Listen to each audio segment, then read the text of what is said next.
How to recover Instagram account without email, password, and number.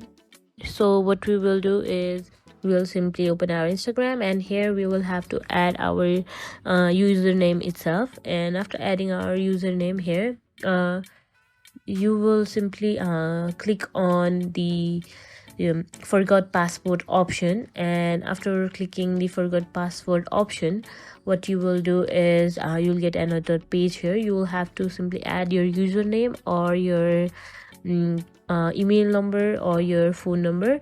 So it's better to add your phone number here, and then you'll simply go the code on your email or your phone number. And after adding the code itself, your account will be able to recover. And yeah, that is how to recover Instagram account without email, password, and phone number.